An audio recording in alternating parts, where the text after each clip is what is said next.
Hey there, FC Mobile fans. With the new FC Mobile 25 update, it's crucial to have the right gameplay settings to give you the edge and ensure smooth performance.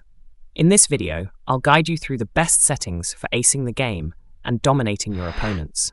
So make sure to leave a like, subscribe, and share it with your friends as it's support in my growth. Let's dive in.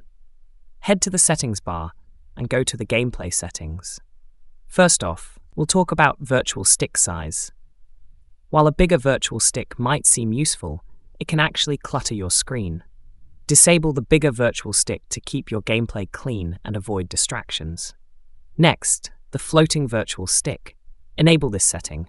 It allows your movement controls to adapt dynamically to your touch, making your dribbling and positioning much more responsive, giving you better control of the game. Button size and spacing. The larger, the better. Make sure to enable large button size and spacing. This makes it easier to hit your controls accurately, especially during high-intensity moments. Now, under Game Controls and Gestures, I recommend you disable gestures. They can sometimes interfere with regular gameplay and cause unwanted inputs. Stick to simple button controls for a smoother experience. For change attack direction, I suggest setting it to user-oriented.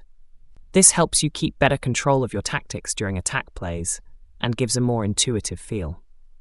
Moving on to visuals, enable Display Player Name. This helps you quickly identify your players during fast-paced matches, so you don't lose track of who's on the ball. As for the radar, I recommend you disable it. While it can be useful, it's often distracting, especially for experienced players who rely on instinctive positioning rather than constantly checking a radar.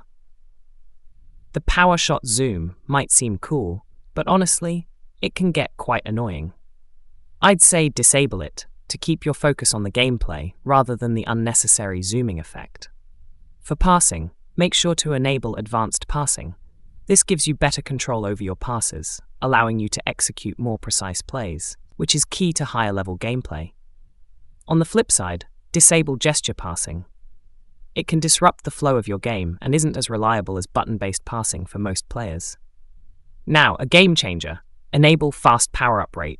This is the most important setting to speed up your shots, making sure you get that critical strike in faster than your opponent.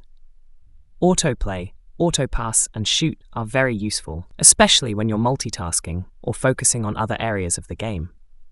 Enable these to make your gameplay more efficient, especially during easier matches or long grinds.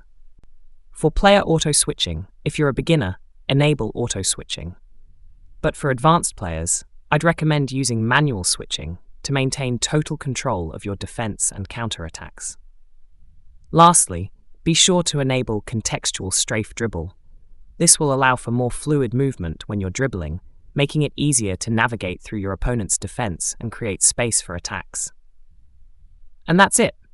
These settings are optimized for the best performance in FC Mobile 25.